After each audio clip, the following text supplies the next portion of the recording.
त्वं सर्वं यद्वोचं यच्च भाव्यम् उतामृतवशेषानो यदन्येनातिरोहति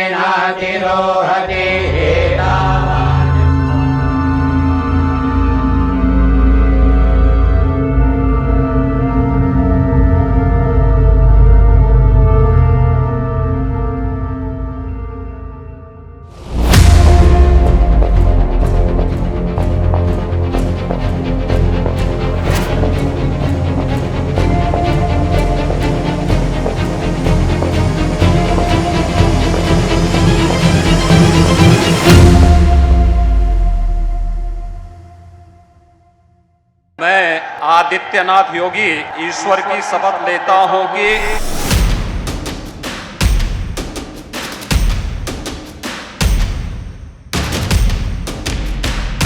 मैं विधि द्वारा स्थापित भारत के संविधान के प्रति सच्ची श्रद्धा और निष्ठा रखूंगा।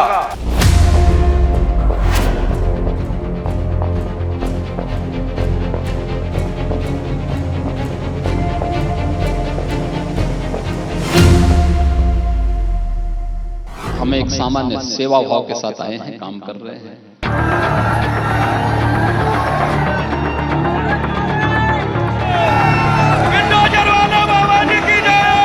आप कार्यकर्ता का ध्यान नहीं दोगे तो ऐसे ही हाल होगा। अभी तो यही है, 27 का टेलर ठीक नहीं रहेगा। चुनाव हारे हैं, ये मुझको पीड़ा है, तकलीफ है। तो इस पर जब मैंने बोला, इससे अधिकारी नाराज हो गया।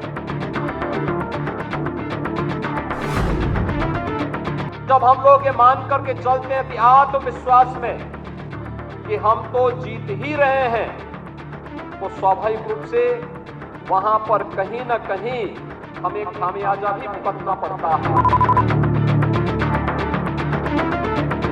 संगठन सरकार से बड़ा है, बड़ा था, बड़ा रहेगा।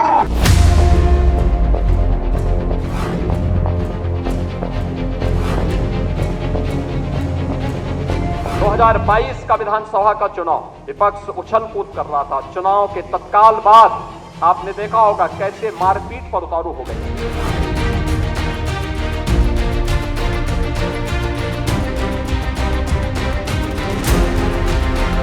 जातिवादी का आरोप लगाते थे। बताओ मुख्यमंत्री जी कौन है, मुख्य सचिव कौन है, प्रमुख सचिव कौन है गृह, और विभाग में कौन कौन कहां बैठा है।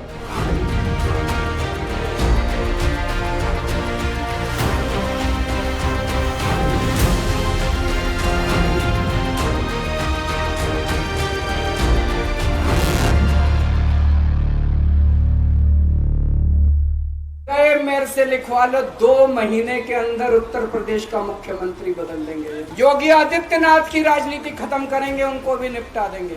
ये सारा खेल मोदी और अमित शाह का है। ये सारा खेल दिल्ली से चलाया जा रहा है यूपी के खिलाफ, और इसका शिकार योगी आदित्यनाथ जी होंगे। निश्चित रूप से आप देखिएगा, जल्दी ही ये लोग हटाने की पूरी प्लानिंग कर ही चुके हैं। वो जमीन पे आपको दिखेगी। संगठन सरकार से बड़ा है।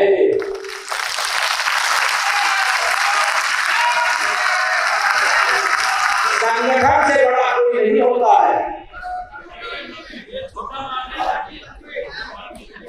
संगठन सरकार से बड़ा है, बड़ा था, बड़ा रहेगा।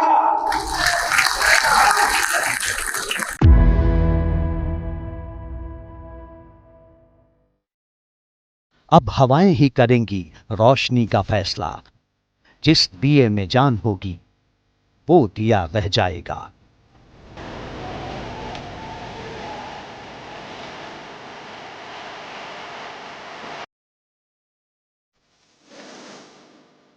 महशक बदायूनी की ये लाइनें यूपी बीजेपी में इस वक्त चल रही उठापटक पर बिल्कुल सटीक बैठती हैं। लेकिन राजनीति के जानकार कहते हैं कि योगी जब जब सियासी चक्रव्यूह में घिरे और बड़े होकर ताकतवर बनकर उभरे। लेकिन 24 में चुनौती पहले से बड़ी है। ऐसे में सवाल है, क्या पहले की तरह इस बार भी योगी आदित्यनाथ सियासत के सीन चेंजर बनेंगे?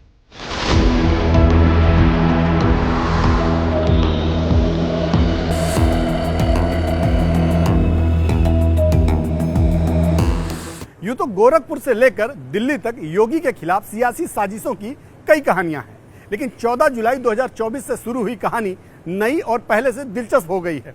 इसलिए देश की सियासत में व्यक्ति विशेष बन गए हैं। सबकी निगाहें योगी आदित्यनाथ की ओर हैं। योगी के करीबियों और विरोधियों के मन में ये चर्चा है और ये सवाल उठ रहे हैं कि आखिरकार योगी का क्या होगा। क्या मीडिया और सियासत की गलियों में जो बातें चल रही हैं वो सच हैं या सिर्फ अफवाह? और अगर ये सच है तो क्या बीजेपी के लिए योगी को हटाना आसान होगा? आखिरकार योगी आदित्यनाथ की वर्तमान स्थिति कितनी कमजोर या कितनी मजबूत है? इस बार के लोकसभा चुनाव में यूपी में बीजेपी की सीटें कम होने के साथ ही ये सवाल उठने लगे। राजनीतिक पंडितों ने इसे कुर्सी की लड़ाई का नाम दिया। योगी बनाम केशव की खबरें सुर्खियां बनने लगी। इन सुर्खियों के पीछे की वजह योगी और केशव के बीच दूरियां बताई गई। डिप्टी सीएम केशव प्रसाद मौर्य लखनऊ में होते हैं, लेकिन बैठकों से दूर रहते हैं। डिप्टी सीएम ब्रजेश पाठक भी योगी के साथ नहीं दिखते। 10 सीटों पर होने वाले उपचुनाव के लिए बनी योगी की टीम 3-0 में दोनों शामिल नहीं है। ऐसे में सवाल उठना लाजिमी है कि पार्टी में आखिर चल क्या रहा है। इस बीच सीएम योगी आदित्यनाथ ने अपना दल कमेरावादी की नेता और समाजवादी पार्टी की विधायक पल्लवी पटेल से मुलाकात की। अब जानकार इस मुलाकात के सियासी मायने निकाल रहे हैं।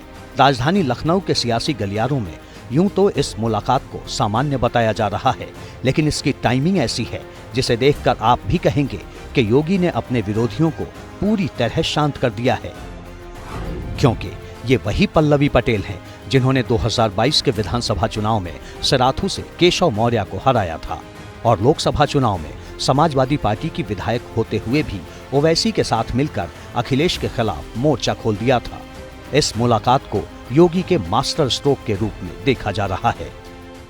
ऐसे में जब पल्लवी पटेल जिन्होंने केशव मौर्य जी को हराया सिराथू में, वो मुख्यमंत्री जी से मुलाकात करें और केशव मौर्य जी लगातार मुख्यमंत्री जी के खिलाफ एक अभियान चला रहे हों, तो उस मुलाकात के मायने कुछ भी ना होते हों, लेकिन मैसेज ज़रूर होता है।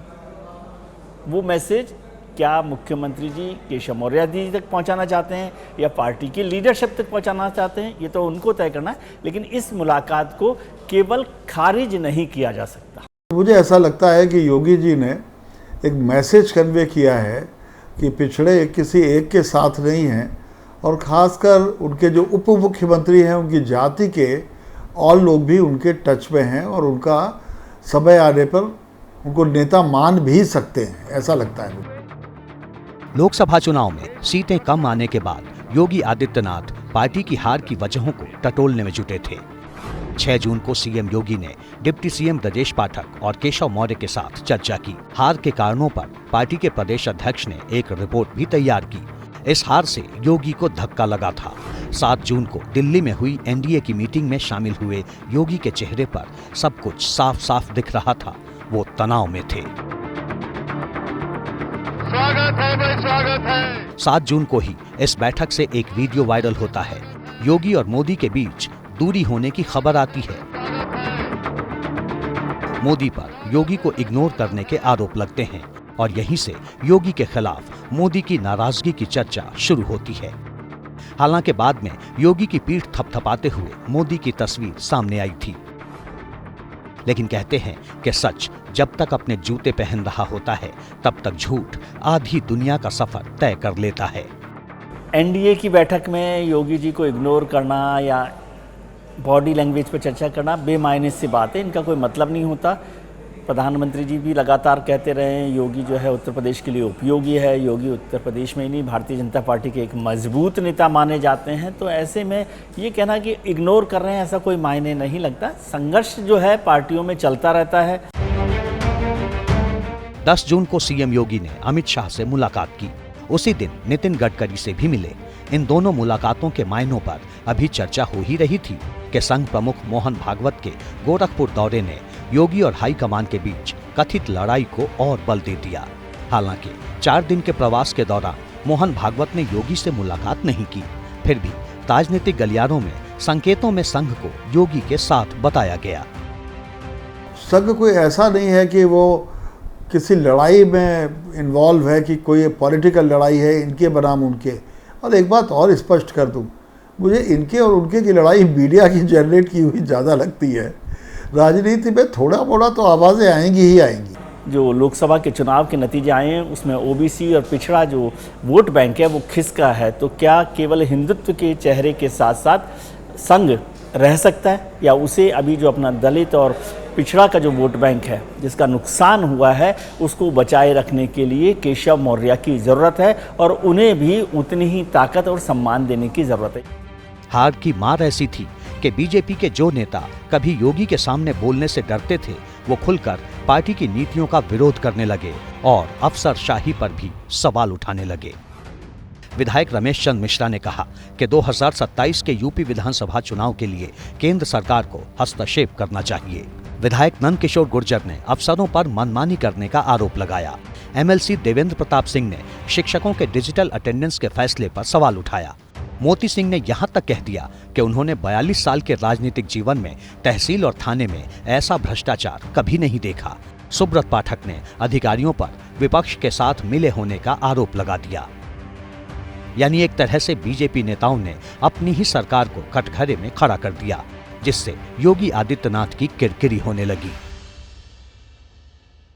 कहीं न कहीं कम्युनिकेशन का एक गैप रहा है। जैसे अगर देखा जाए सेंट्रल से कमांड मिलता है स्टेट लेवल, और स्टेट लेवल जो होता है फिर नीचे अपने दिशा निर्देशों को देता है कि कैसे किसी चीज का क्रियान्वयन करना है। कहीं न कहीं कम्युनिकेशन गैप हुआ है, लोगों को समझाया नहीं जा सका है। अब ऐसा लगता है कि उनको अपने अनुशासन की जो आज नया थोड़ी सी उनकी नैया डगमगाई है उसको सीधे रास्ते लाना होगा।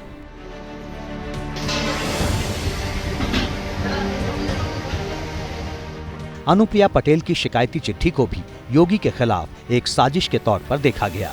अनुप्रिया पटेल ने भर्तियों में ओबीसी की हिस्सेदारी को लेकर योगी सरकार पर गंभीर आरोप लगाए। उन्होंने लिखा, राज्य सरकार की नौकरियों में ओबीसी वर्ग के छात्रों का चयन नहीं हो पा रहा है। इंटरव्यू में उन्हें पास नहीं किया जा रहा है। 69,000 शिक्षकों की भर्ती के मामले में भी ओबीसी अभ्यर्थियों के साथ गड़बड़ी का आरोप लगाया। संजय निषाद ने भी योगी सरकार पर आरोप लगाते हुए कहा कि सरकार की वजह से बीजेपी को निषाद वोट कम मिले हैं। अनुप्रिया पटेल तो सरकार में है, केंद्र सरकार में है। उनके पति जो हैं आशीष पटेल वो योगी सरकार में है। केशव मौर्य खुद उप मुख्यमंत्री हैं। उन सब के रहते, संजय निषाद भारतीय जनता पार्टी के साथ हैं, उन सब के रहते हुए भी यदि ओबीसी का पिछड़ा वोट नहीं मिला तो ये जिम्मेदारी किसकी है? आप सब लोग तो उसके नेता हैं, उस ग्रुप को, उस कम्युनिटी को रिप्रेजेंट करते हैं। तो योगी आदित्यनाथ के साथ साथ उन लोगों की भी जिम्मेदारी बनती है, और इसीलिए जो माहौल बन रहा है वो योगी के खिलाफ उस तरह से खड़ा नहीं हो पा रहा परसेप्शन कि आप कहें कि ओबीसी को न्याय वहां नहीं मिल रहा। सहयोगी दलों और अपने विधायकों के सवालों के बीच योगी आदित्यनाथ खामोशी से काम करते रहे। 7 जुलाई को बीजेपी के राष्ट्रीय संगठन महामंत्री बीएल संतोष, deputy CM Keshav Prasad Maurya, deputy CM Brajesh Pathak, प्रदेश अध्यक्ष भूपेंद्र चौधरी के साथ उन्होंने उपचुनाव पर बैठक की। कहते हैं कि चुनाव के नतीजे आने के बाद केशव मौर्य के साथ योगी की ये आखिरी मीटिंग थी।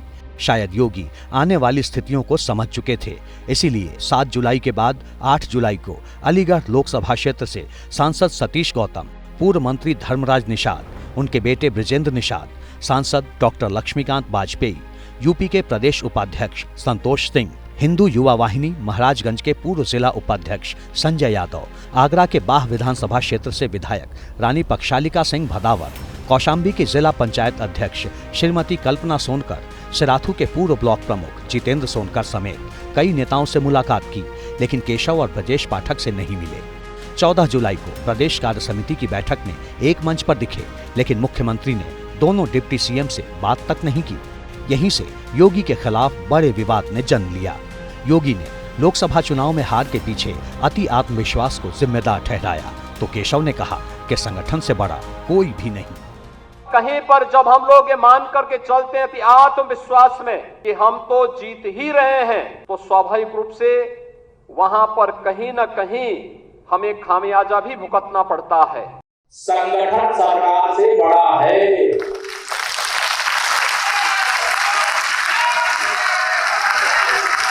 संगठन से बड़ा कोई नहीं होता है। संगठन सरकार से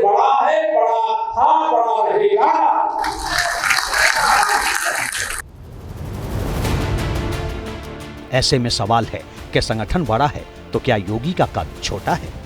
इस सवाल का जवाब योगी के एक मास्टर स्ट्रोक से समझिए। संगठन बनाम सरकार का मामला जब तूल पकड़ने लगा, खबरों में केशव मौर्य और विरोधियों की बातें तैरने लगी, तो योगी ने एक बड़ा फैसला किया। यूपी सरकार ने कांवड़ यात्रा के रूट पर लगने वाली दुकानों पर नाम लिखने के आदेश जारी कर दिए। इस आदेश को लागू करवाने पुलिस सड़क पर उतर गई और दुकानों के आगे दुकानदारों के नाम बड़े अक्षरों में लिखवाने लगी। इस आदेश से हिंदू मुस्लिम विवाद ने जन्म लिया। विपक्ष ने सरकार पर मुस्लिमों के साथ भेदभाव के आरोप लगाए। मुद्दा सुप्रीम कोर्ट में पहुंचा और फैसले पर अंतरिम रोक लग गई। लेकिन इससे योगी की हिंदुत्व वाली इमेज और मजबूत हुई। साथ ही योगी के खिलाफ विरोधियों के बयानबाजी की चर्चा भी थम गई। यानी योगी ने एक फैसले से पूरा सियासी सीन ही बदल दिया। देखिए, इसमें कोई दो राय नहीं है। मैं इस चीज को बोलना चाहता हूं कि चूंकि इस मुद्दे को एक ऐसा टर्न दे दिया गया कि वहां पे, और योगी आदित्यनाथ ने कभी भी इस चीज को इंप्लीमेंट करते हुए हिंदुत्व से इसको नहीं जोड़ा था, लेकिन कुछ पार्टियों ने, कुछ ऐसे लोगों ने इसको ऐसा टर्न दिया कि ऑटोमेटिकली ये मुद्दा उनके फेवर में जाने लगा। सियासी पंडित कहते हैं कि योगी ऐसे ही मुसीबतों से निकलने के लिए रास्ते तलाश लेते हैं। बीजेपी में रहते हुए भी उनका हर चुनाव में बीजेपी नेताओं से टकराव होता रहा है। कई बार तो योगी ने बागी उम्मीदवारों को खड़ा कर बीजेपी के प्रत्याशियों को भी हराने का काम किया। समय समय पर विद्रोह के बावजूद योगी बीजेपी, आरएसएस और वीएचपी के साथ अब तक बने हुए हैं और विरोधियों को अपनी लाइन बदलने पर मजबूर करते रहे हैं। इसको अखिलेश यादव के एक बयान से समझिए। कल तक अखिलेश यादव केशव मौर्य को 100 विधायक लाकर सरकार बनाने का मॉनसून ऑफर दे रहे थे, लेकिन पल्लवी पटेल से योगी की मुलाकात के बाद केशव को दिल्ली का मोहरा बताने लगे। आप समझ गए हो कौन मोहरा है? सुनने में आया कि मौर्य जी मोहरा है, दिल्ली के वाईफाई के पासवर्ड हैं। अगर दिल्ली वाले किसी से मिलते हैं तो लखनऊ वाले भी मिल रहे हैं किसी से, तो बताओ सरकार चलेगी ऐसे? विवादों के बीच मुख्यमंत्री योगी, डिप्टी सीएम केशव प्रसाद मौर्य और डिप्टी सीएम ब्रजेश पाठक दिल्ली में मौजूद हैं। बीजेपी के हाईकमान के साथ कई मुद्दों पर चर्चा चल रही है। सबकी नजरें योगी, केशव और कुर्सी को लेकर बीजेपी के रुख पर टिकी हैं, लेकिन किसी को पता नहीं कि क्या होने वाला है। ये खबर अफवाह साबित होगी या सच। सीएम बदलने की चर्चाएं चल रही है, उसको लेकर नहीं, ऐसा कुछ नहीं। दिल्ली में हुई बैठकों में बहुत कुछ हुआ है। योगी आदित्यनाथ की ओर से उनका पूरा जो दृष्टिकोण है वो सामने आ चुका है। दोनों डिप्टी सीएम का भी आ चुका है, संगठन का भी आ चुका है। अब देखने वाली बात यही है कि आला कमान, योगी और दोनों डिप्टी सीएम, इन दोनों के बीच में जो फाइन बैलेंस है वो किस तरह से मेंटेन करता है। संदेश दिया जा रहा है और ये संदेश किसी एक के लिए नहीं है, ये संदेश सभी के लिए है। लेकिन ये बात तो साफ है कि योगी आदित्यनाथ मोदी के विजन के पूरक हैं। योगी ने आक्रामक शैली में राजनीति कर खुद से मोदी की तरह हिंदुत्व की भावनाओं को जोड़ा है। इसी के दम पर 2019 और 2022 में बीजेपी को एक बड़ा जनाधार दिया है। कठोर प्रशासक के रूप में जो किसी टकराव से नहीं घबराता, हिंदुत्व के लिए आगे खड़े रहने वाले नेता के तौर पर कई राज्यों में अपनी छवि गढ़ी है। सियासत के सीन चेंजर ने यूपी की पिक्चर बदल दी है। इसके बावजूद बीजेपी तय करेगी कि किसकी लाइन बड़ी है।